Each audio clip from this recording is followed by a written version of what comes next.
1 Jean chapitre 4, verset 4.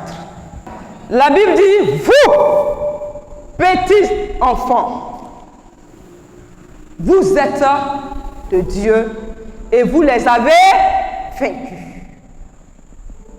Vous, quand il dit vous, quand Jean dit vous, petit enfant, il s'adresse à qui? Jean écrivait aux chrétiens de son époque, qui étaient en proie à beaucoup de difficultés, aux persécutions, à la maltraitance et à bien d'autres choses, pour les fortifier dans la foi chrétienne, leur demander de tenir ferme et de ne pas se décourager. Et là, il leur donne une parole certaine, une parole digne d'être reçue par eux.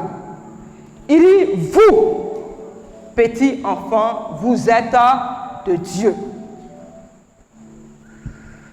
Et vous les avez vaincus parce que celui qui est en vous est plus grand que celui qui est dans le monde. Ce qui me conduit à donner ce thème ce soir. Vous êtes des vainqueurs. J'ai dit, vous êtes des vainqueurs. Dis à ton voisin, je suis un vainqueur. En tant que petit enfant de Dieu, vous êtes des vainqueurs. Amen. Jean dit, vous, petit enfant. Il s'adresse à qui? Aux chrétiens. Pas à une autre catégorie de personnes. Pas aux païens, mais aux chrétiens. Et qui sont les chrétiens? Jean chapitre 1, verset 12 dit, à tous ceux qui l'ont reçu, il a donné le pouvoir de devenir enfants de Dieu. Tous ceux qui ont reçu qui? Jésus-Christ. Ont le pouvoir de devenir enfants de Dieu. Ce qui dit que si tu n'as pas reçu Jésus, tu n'es pas enfant de Dieu, tu ne fais pas partie de cette catégorie, tu ne fais pas partie des vainqueurs. Amen. C'est le premier point. Vous, petits enfants, c'est adressé à tous ceux qui ont reçu Jésus comme leur sauveur et leur Seigneur. Quand il a reçu, c'est là que tu rentres maintenant dans le royaume. Si tu ne l'as pas reçu, tu ne fais pas partie du groupe des vainqueurs.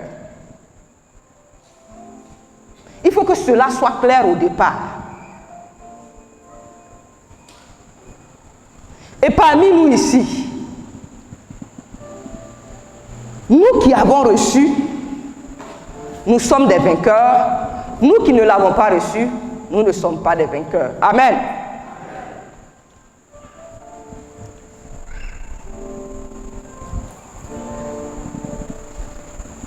Christ.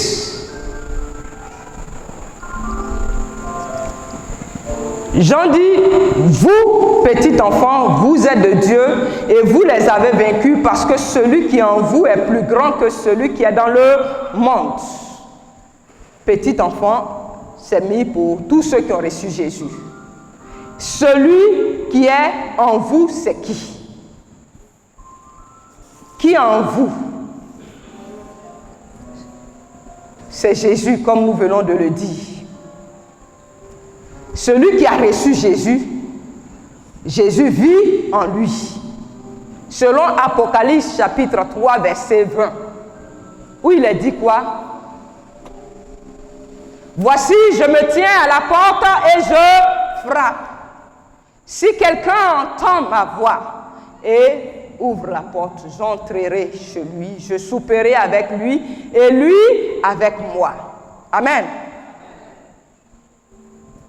Si tu as invité Jésus à vivre en toi, en ce moment-là, Jésus vient vivre en toi et tu deviens enfant de Dieu. Mais si tu ne l'as pas invité à vivre en toi, il te sera difficile d'être possesseur de cette promesse-là. D'entrer en possession de cette promesse que Dieu fait en 1 Jean 4,4. Si Jésus n'est pas en toi, tu ne peux pas être vainqueur. Parce qu'il dit, vous, petits enfants, vous êtes de Dieu parce que celui qui est en vous est plus grand que celui qui est dans le monde. Celui qui est en vous est plus grand que celui qui est dans le monde. Pourquoi il dit celui qui est en vous est plus grand que celui qui est dans le monde? Parce que ce Jésus qui est en nous, nous allons aller en Éphésiens chapitre 1 verset 19 pour voir ce que la parole nous dit.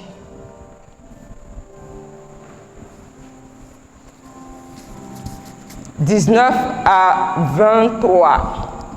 Éphésiens chapitre 1, verset 19 à 23. Et quel est envers nous qui croyons l'infinie grandeur de sa puissance, se manifestant avec efficacité par la vertu de sa force.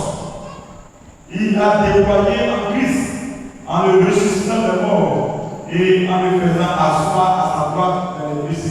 On va s'arrêter là d'abord. Ici, Paul dit que l'infinie grandeur de la puissance de Dieu, Dieu l'a déployée en Christ en le ressuscitant des morts et en le positionnant à sa droite dans les lieux célestes. Donc toute la grandeur de Dieu se retrouve en Christ. Toute la puissance de Dieu est en Christ. Et il a déployé cette puissance pour ressusciter Jésus et pour positionner Jésus dans les lieux célestes. Donc il le positionne en haut. Et nous continuons. Verset 21. Donc je reprends le verset 20. Il a déployé en Christ en le ressuscitant des morts et en le faisant asseoir à sa droite dans les lieux célestes, au-dessus de toute domination, de toute autorité, de toute puissance, de toute dignité et de tout nom qui se peut nommer, non seulement dans le siècle présent, mais encore dans le siècle à venir. Il dit, il l'a déployé en Christ en le ressuscitant et en le faisant asseoir à sa droite dans les lieux célestes au-dessus de toute domination. Toute domination, tout ce qu'on appelle domination sur cette terre. Jésus-Christ est au-dessus de toute domination. Tout ce qui domine sur cette terre, que ce soit dans le spirituel comme dans le physique, Jésus est au-dessus de toute domination. Il est au-dessus de toute domination. On n'a pas dit une partie, ni à l'exception de toute domination. Donc imaginez toutes les dominations de ce monde. Tout ce qui pèse sur vous, tout ce que nous pouvons craindre en tant qu'humains. Imaginons toutes ces choses-là. Jésus-Christ est au-dessus de tout cela. Il est au-dessus de toute domination. Donc quand Jésus est là, rien d'autre ne peut dominer. Une fois que Jésus est présent, on ne parle plus de domination de quelque chose d'autre. Et la Bible dit, là où il y a l'Esprit de Dieu, là il y a la liberté. Parce que l'Esprit de Dieu domine sur toutes choses. Il est au-dessus de toute domination. La Bible continue pour dire, il est au-dessus de toute autorité. que ce soit autorité spirituelle ou physique, Jésus est au-dessus de tout ce qu'on appelle autorité. De toute dignité, de toute puissance.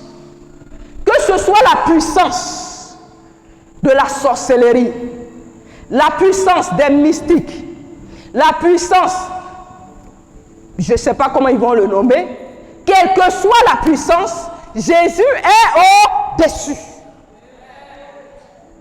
Il est au-dessus de tout. Et l'apôtre termine en disant qu'il est au-dessus de tout nom qui se peut nommer sur cette terre. Sur cette terre, dans le siècle présent comme dans le siècle à venir. Il n'y a pas un nom sur cette terre qui peut égaler le nom de Jésus ou être au-dessus du nom de Jésus.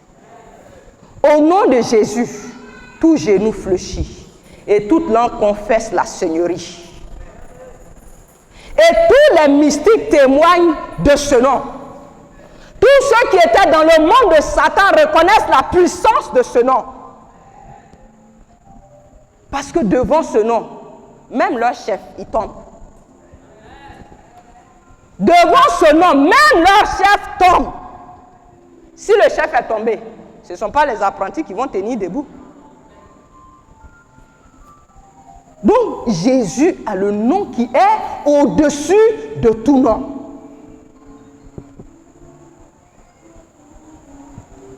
Il dit, de tout nom qui peut se nommer. Donc, il n'y a même pas un seul nom sur cette terre qui puisse égaler le nom de Jésus. Non, il n'y en a pas et il n'y en aura jamais.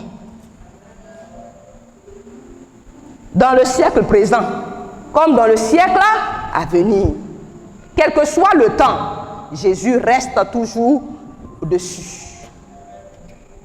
Jésus reste toujours au-dessus. Et voici le point sur lequel je veux qu'on s'arrête, verset 22. Verset 22. Il a tout mis sur ses pieds. Il a tout mis sur ses pieds. Et il a donné le chef suprême à l'Église, qui est son corps, la plénitude de celui qui remplit tout en tous. Amen. Amen. La Bible nous dit que Dieu a tout mis sous ses pieds. Il a tout mis. Il n'y a pas quelque chose qui n'est pas sous les pieds de Jésus. Dieu a tout mis sous ses pieds. Et il a donné Jésus comme le chef de l'Église.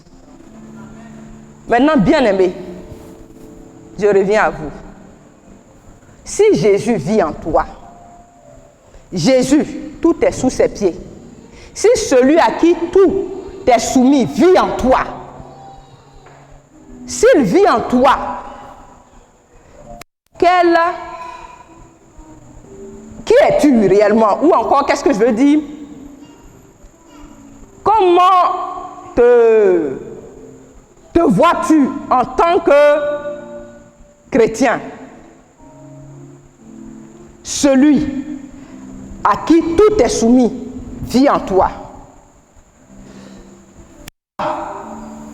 Est-ce que tu es en bas ou bien tu es en haut? Celui à qui tout est soumis vit en toi. S'il vit en toi, c'est que tout est aussi soumis. Tout ce qui est dans ce monde t'est aussi soumis. Si Jésus vit en toi, tout ce qui est soumis à Jésus t'est aussi soumis. Amen. Si Jésus vit en toi, tout ce qui est soumis à Jésus t'est aussi soumis. Amen.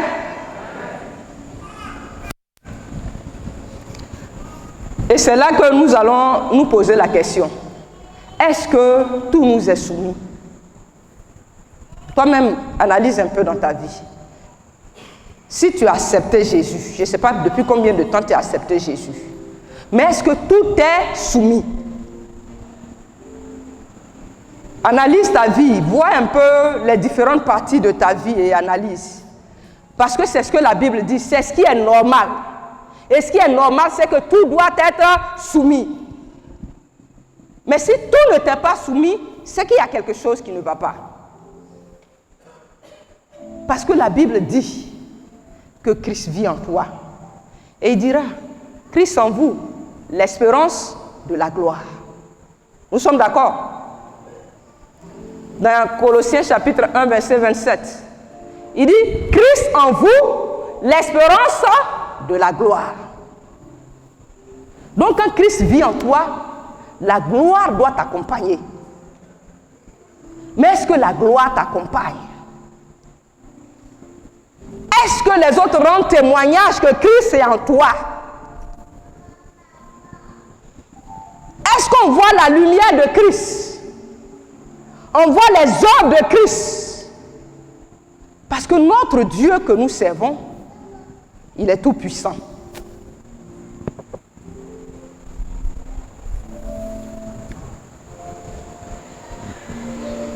C'est parce que nous ne savons pas qui est en nous, ou encore qui vit en nous, que nous sommes encore en train de jouer avec beaucoup d'autres choses. Et nous pleurnichons à tout vent. Amen. Si tu sais réellement qui est en toi et qui vit en toi, il y a des choses que tu ne vas plus faire.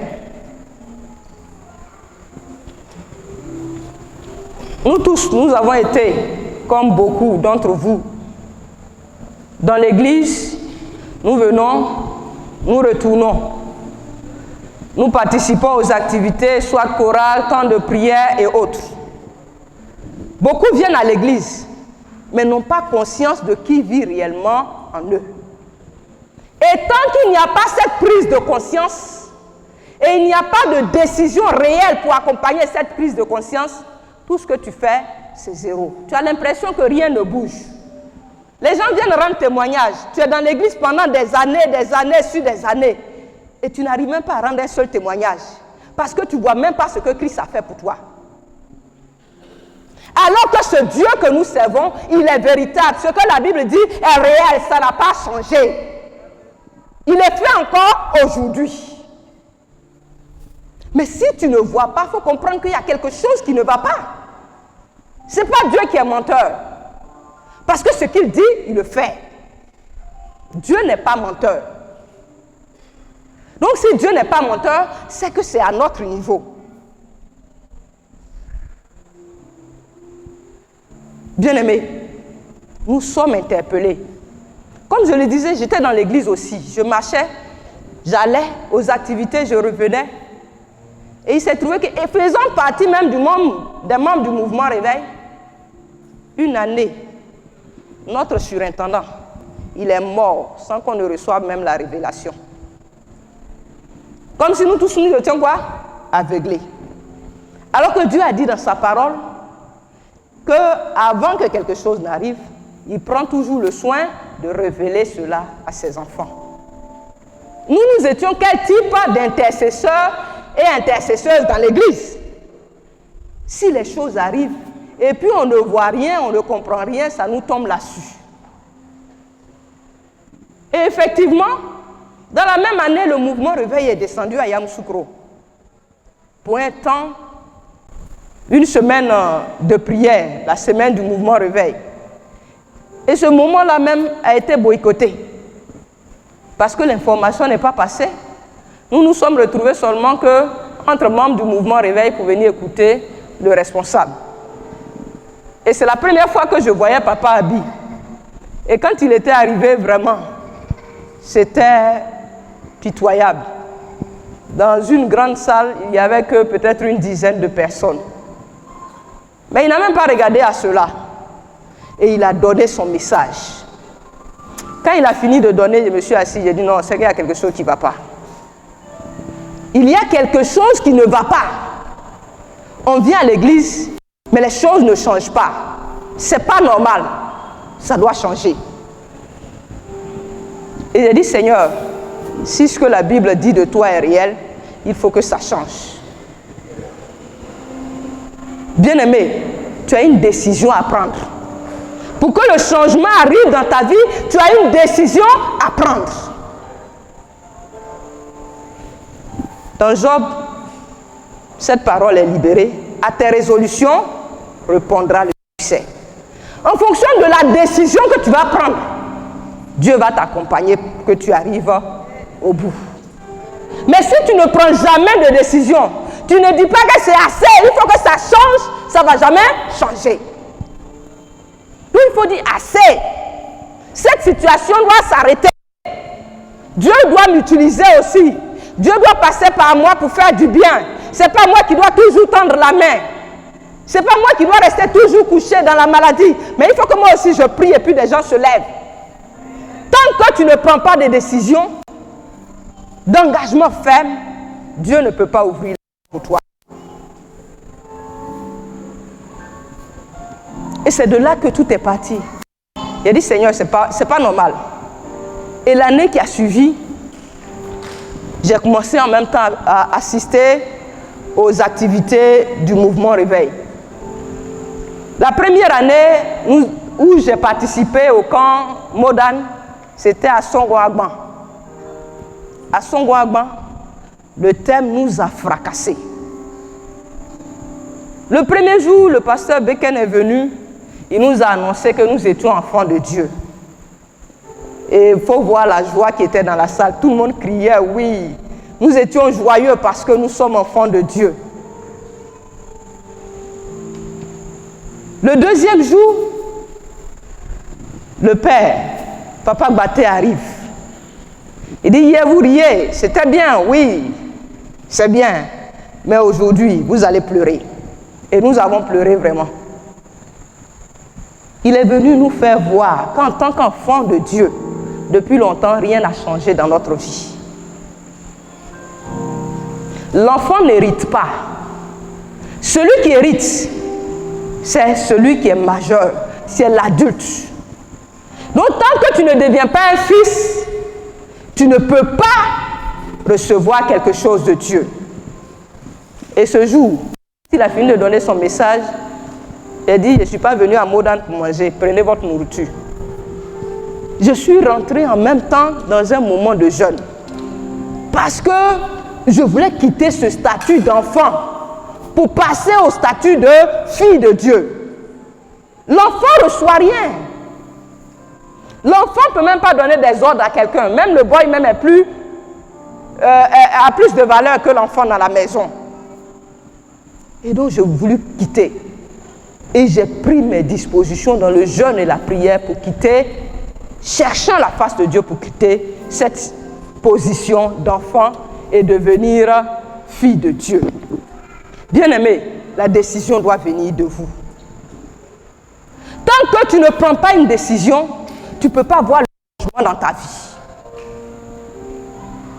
Tant que tu n'es pas résolu pour que les choses changent, ça ne va jamais changer. Il faut que tu dises assez, c'est assez. Et tu vas voir que le lendemain, tout va devenir normal. Mais tant que tu ne te lèves pas, rien ne va changer. Et ce que nous servons, il est réel. Il est réel.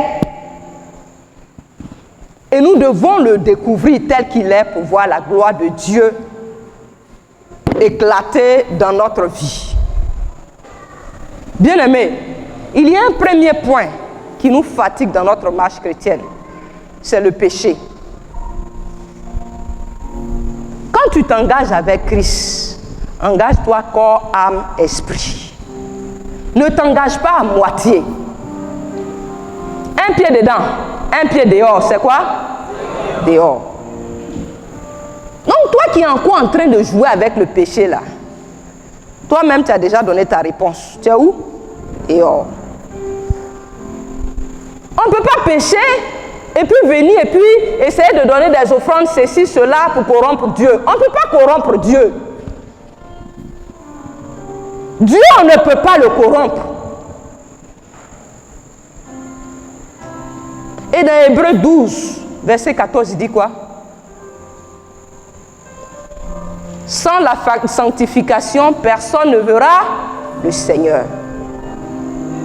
Pour dire que la sanctification est un maillon, un pilier essentiel dans la vie chrétienne. Il dit, soyez saints comme je suis saint, moi, votre Père. Quand tu te réclames de Dieu, le premier élément, la sainteté doit te caractériser. Quand tu as fait quelque chose qui n'est pas bien, le Saint-Esprit va te rappeler.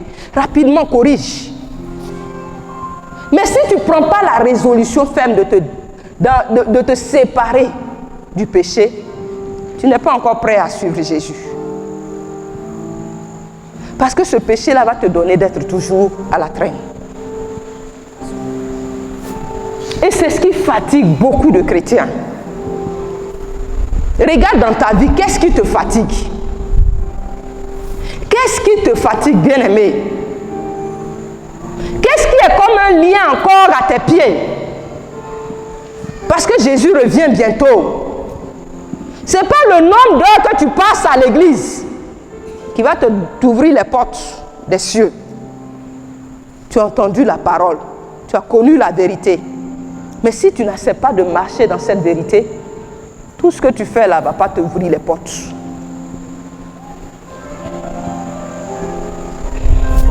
Donc le péché, c'est l'élément que nous devons écarter.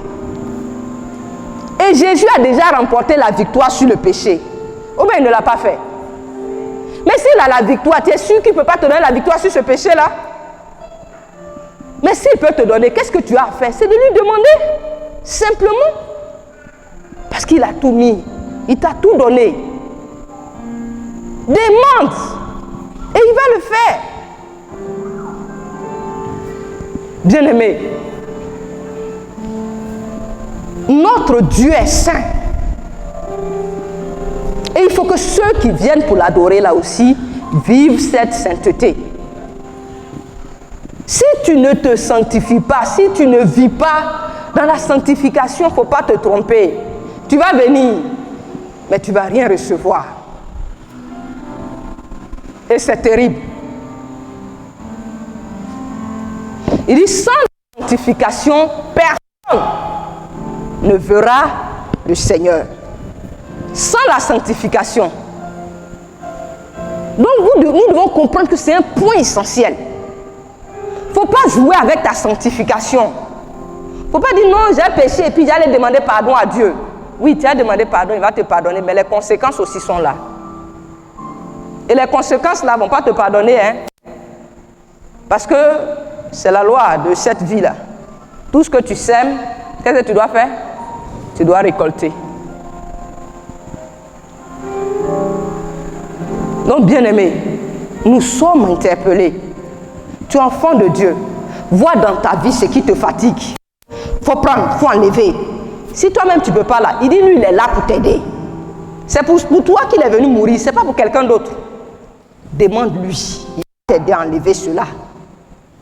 Il ne t'a pas envoyé sur cette terre avec ça, c'est ici que tu as appris ça. Oh ben, personne n'est quitté là-bas avec péché. C'est ici là qu'on a pris. Tu ne vas pas prendre aussi pour partir là-bas.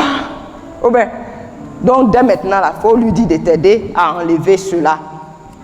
Enlever, c'est très important. Et le deuxième point, il faut t'attacher à la parole. En Jean chapitre 8, verset 32, il dit quoi? Il dit, vous connaîtrez la vérité et la vérité vous rendra libre. C'est la vérité qui rend libre.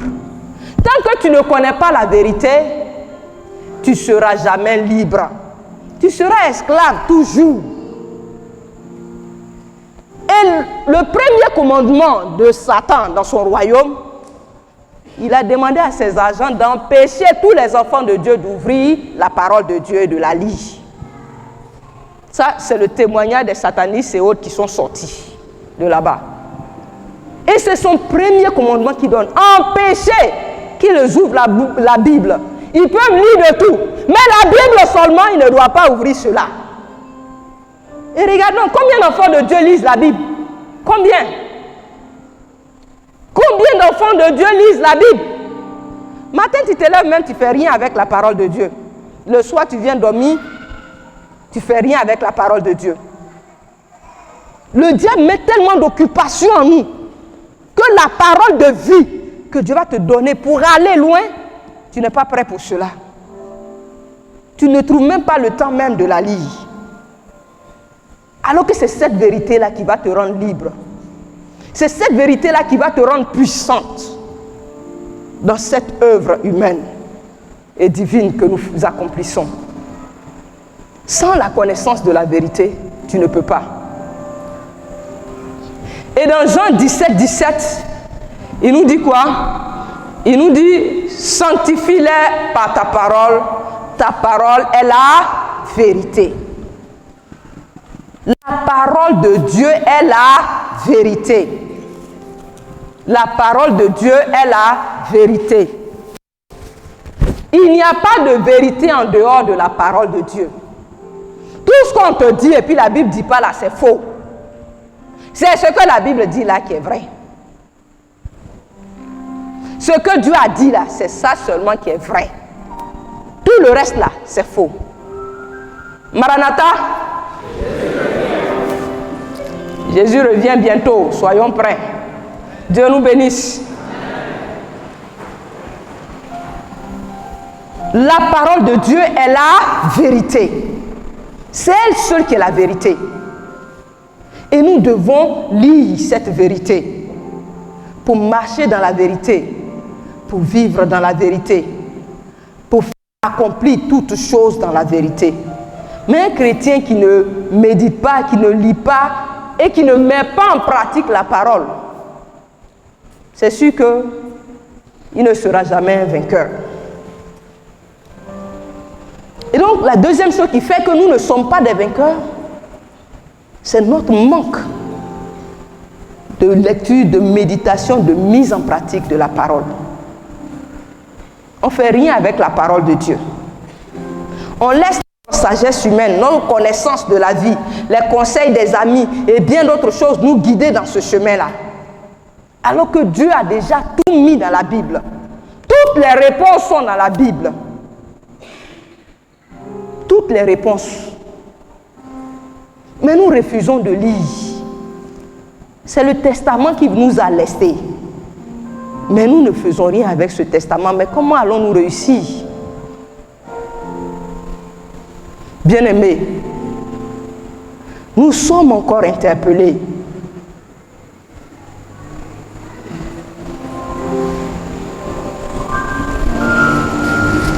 Et Jacques chapitre 4 verset 10 nous dit, humiliez-vous devant le Seigneur et il vous élèvera. Le troisième point que nous voulons relever ici, c'est le manque d'humilité, l'orgueil. Chrétiens, mettons l'orgueil là très loin. Celui qui est orgueilleux ne peut pas obtenir quelque chose de Dieu. Il ne peut pas réussir. Et c'est ce qui fait que nous n'arrivons pas à aller très loin. Ton frère a quelque chose qui est important pour faire avancer le ministère. Mais comme c'est lui qui porte cela et que ce n'est pas toi, tu ne vas pas vouloir t'approcher pour qu'il puisse te montrer comment faire pour que le ministère puisse avancer aussi de ton côté. Non. L'orgueil nous détruit. Quand tu vois ce qui est bien en l'autre et que tu en as besoin, approche-toi, humilie-toi et puis il va te donner, il va te faire connaître cela. Et tu as la bénédiction. Et l'œuvre de Dieu avance. C'est l'orgueil qui fait qu'on se croit supérieur aux autres. Et même entre nous chrétiens, ceux-là, ils pensent qu'ils sont plus spirituels que ceux-là. Il y a des églises, on qualifie déjà d'églises sans Saint-Esprit. Église sans église. Hey, comme s'ils ont un thermo-esprit pour voir si le degré d'esprit qui habite dans chaque être humain. Laissons tomber l'orgueil. Humilions-nous. Humilions-nous sous la puissante main de Dieu. L'humilité précède la gloire. Et la Bible nous dit, en Philippiens chapitre 2, à partir du verset 8,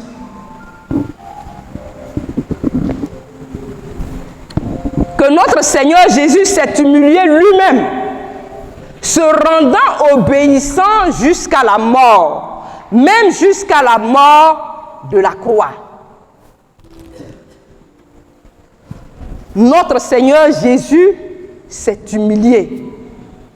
Lui qui est le roi des rois, le Seigneur des seigneurs, il nous a montré l'exemple en se faisant tout petit, quittant son trône de gloire, prenant ce corps de péché, ce corps qui est plein de difficultés, de problèmes, pour vivre au milieu de nous. Nous aussi, nous devons accepter de nous humilier. Si nous voulons voir la gloire de Dieu éclater dans nos vies, tant que tu ne t'abaisseras pas, tu ne t'humilieras pas, tu ne pourras pas voir la gloire. Et c'est ce qui détruit beaucoup de chrétiens, bien-aimés. C'est ce qui fait qu'on ne peut pas accomplir le ministère que Dieu nous confie. Sinon que Dieu a confié des ministères de grande envergure à chacun de nous. Mais à cause de notre orgueil, nous ne pouvons pas accomplir pleinement ce ministère. Nous devons vraiment travailler sur ce point crucial, l'orgueil. C'est très important. C'est ce qui fait tomber tous les grands. Faisons attention. L'orgueil détruit. Beaucoup plus les enfants de Dieu. Surtout ceux qui arrivent au sommet. Faisons attention. Portons, couvrons-nous du manteau de l'humilité.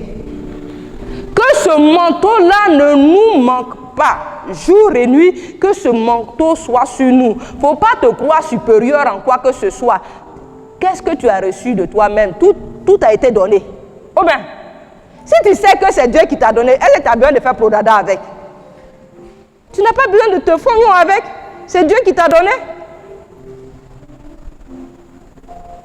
Mais c'est parce qu'on pense que c'est par notre propre force qu'on a pu avoir cela. Qu'on est là encore à nous enorgueillir et puis on détruit l'œuvre. L'orgueil détruit. Déposons l'orgueil à côté pour accomplir l'œuvre. Faisons-nous petits comme Christ s'est fait. Il s'est humilié pour réussir la mission que Christ nous a confiée. Sans ça, nous n'allons pas pouvoir y arriver. Et sans ça, nous ne verrons pas la gloire de Dieu. Il dit l'orgueil précède la chute, mais l'humilité, la gloire. Tu veux voir la gloire? Fais-toi petit. Si tu ne te fais pas petit, pour apprendre auprès de celui qu'il met devant toi, même si ce qu'il dit, en fonction de ton niveau, tu crois que ce qu'il est en train de dire là n'est pas dans le bon français, mais prends le temps de prendre le message qu'il te donne. C'est très important. Il y a d'autres personnes qui viennent à l'église en fonction des prédicateurs. Non, ce n'est pas les prédicateurs qu'on vient pour écouter. Et c'est ce que vous devez comprendre. Mais c'est l'Esprit de Dieu qui parle au travers de ces prédicateurs. Même s'il balbutie, même s'il met le à la place de là, il faut t'asseoir. Et puis dis au Saint-Esprit, le message que tu as pour moi ce matin-là, il faut me donner avant que je ne parte. Mais ne viens pas t'asseoir orgueilleux et puis dire, oh, celui-là, il met le à la place de là. Il ne sait même pas conjuguer le verbe avoir. Et puis, il est prédicateur. Tu ne suis plus le message tu es en train de maintenant faire autre chose. Bien-aimé, l'orgueil détruit le peuple de Dieu. L'orgueil empêche l'avancement du règne de Dieu. Et dans nos églises, l'orgueil aussi a pris sa place. D'autres personnes, quand ils sont bien assis, même si ce qu'ils font n'est pas bon, ils ne veulent pas quitter. Bien-aimé, ce n'est pas ainsi. C'est l'œuvre de Dieu, ce n'est pas l'œuvre d'un homme. C'est l'œuvre de Dieu. Et Dieu a un temps pour toutes choses. Il a fixé le temps. Et Daniel pouvait dire, c'est lui qui établit le règne des hommes. Quand il dit ton règne est terminé, ton règne est terminé. Quel que soit ce que tu vas faire, ton règne ne pourra plus aller quelque part. Bien-aimés, voici quelques éléments qui nous empêchent d'être des vainqueurs. Alors que la parole que Jésus a donnée au travers de son serviteur Jean est véritable. Et cette parole-là est certaine. Il dit, vous, petits enfants, vous êtes de Dieu et vous les avez vaincus. Tu as vaincu le sorcier, tu as vaincu le mystique, tu as vaincu tous ceux qui la nuit ne dorment pas et puis se promènent là. Toutes les adorations, les invocations, les proclamations qu'ils font à nos carrefours, tu as vaincu cela. Il t'a donné déjà d'être au-dessus de tout cela. Quand il vient en toi, il te positionne en haut. Il ne te positionne pas en bas. Et quand il sait que ta position en haut, il faut prendre cette position en haut, il ne faut pas rester en bas. Tant que tu vas rester en bas, tant que tu resteras en bas, tu ne verras pas la gloire de Dieu. En bas, là, il n'y a pas de gloire. Combien il y a de gloire en bas? C'est en haut. C'est en haut que se trouve la gloire. Donc, reste en haut. Merci mon petit. On doit rester en haut, toujours en haut. On doit être en haut. C'est très important. Bien-aimé, tu es en haut ou bien tu es en bas? Ah, non, chacun répond dans son cœur. Hein? Toi-même, tu regardes ta vie et puis tu vois si tu es en haut ou bien si tu es en bas. Si tu es vainqueur ou bien si tu es vaincu. Tu es vaincu ou bien tu es vaincu. Ah, j'ai dit chacun parle dans son cœur. Parce que c'est chacun qui connaît sa vie. Si maladie dort encore en toi, tu n'es pas vainqueur. On est d'accord? Si le péché domine encore sur toi, tu n'es pas vainqueur. Parce qu'il y a quelque chose qui est maître de toi. Nous sommes d'accord? Qu'est-ce qui domine sur toi? Qu'est-ce qui domine sur toi? Jésus dit que lui, il t'a positionné en haut. Tu es vainqueur. C'est pour cela que nous allons entrer dans un moment de prière. Tu vas d'abord t'incliner devant le Seigneur pour demander pardon parce que tu n'as pas pris ta place de vainqueur. Sinon, lui, il t'a donné déjà la place. Depuis le premier jour, tu as dit, Seigneur, je veux marcher avec toi. Ou tu l'as invité à rentrer en toi, il a fait de toi un vainqueur. Depuis ce premier jour-là, il a fait de toi un vainqueur. Il a fait de toi un vainqueur. Mais est-ce que tu as pris ta place de vainqueur? Est-ce que tu ne laisses pas le péché toujours te dominer? Est-ce que tu ne laisses pas la maladie avoir le dessus? Il te fait croire que, il dit, il envoya sa parole et sa parole les guérit. Il dit, par ses meurtrissures, nous avons la guérison. Qu'aucune infirmité, aucune maladie. Mais toujours, toi, tu es malade. Toujours, toi, tu as telle situation. Tu n'as pas encore pris ta place de vainqueur. Si c'est toi, les sorciers poursuivent toujours la nuit, c'est que tu n'as pas encore pris ta place de vainqueur. Parce que celui que le sorcier poursuit, c'est celui qui est en haut qui poursuit, celui qui est fort qui poursuit le faible. Commence à prier.